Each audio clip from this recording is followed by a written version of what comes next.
Matius 27 ayat ke-33 berkata, "Maka sampailah mereka di suatu tempat yang bernama Golgota, artinya tempat tengkorak." Golgota dikenal sebagai tempat di mana Tuhan Yesus mati karena disalib. Tempat ini adalah bukit yang bentuknya mirip dengan tulang tengkorak, sehingga disebut tempat tengkorak. Letaknya tidak jauh dari Yerusalem. Tapi satu hal yang menarik adalah dalam bahasa Ibrani, kata Golgota sama dengan suatu tempat di zaman Perjanjian Lama yang disebut Gilgal.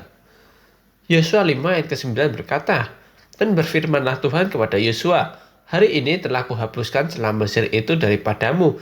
Itulah sebabnya nama tempat itu disebut Gilgal sampai sekarang." Arti kata dari Gilgal atau Golgota secara harfiah adalah menggulungkan, menggelindingkan, menggulirkan, atau secara figuratif menyerahkan.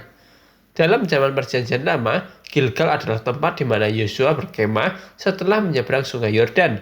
Di Gilgal ini jugalah tempat basis operasi bangsa Israel sebelum masuk Kanaan. Yosua menyusun 12 batu sebagai peringatan akan Allah yang telah melepaskan bangsa Israel dari penjajahan di Mesir.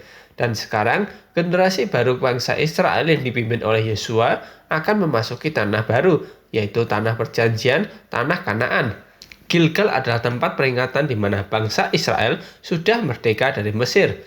Yang lama sudah digulung dan yang baru siap menanti dimulai dari Gilgal. Uniknya di Golgota, perjanjian baru bagi umat manusia juga dipimpin oleh Yesus yang dalam bahasa Ibrani atau secara tekstual sama dengan Yosua, yaitu Yahusua.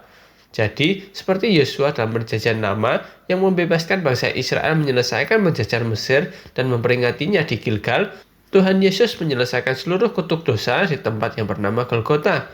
Di Gilgal, Yosua memperingati pembebasan bangsa Israel dengan perayaan Paskah pertama, sedangkan Tuhan Yesus menyerahkan hidupnya di Golgota sebagai korban domba Paskah yang terakhir. Sebuah penggenapan dari arti Golgota sendiri, yaitu menyerahkan atau menggelindingkan.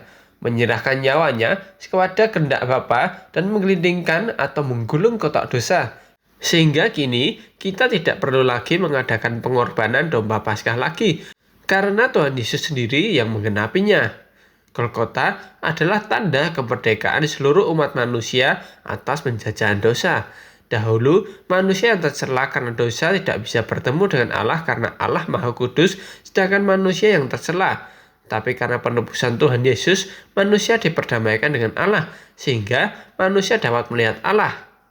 Galatia 5 ayat 1 berkata, "Supaya kita sungguh-sungguh merdeka, Kristus telah memerdekakan kita. Karena itu, berdirilah teguh dan jangan mau lagi dikenakan kuk perhambaan."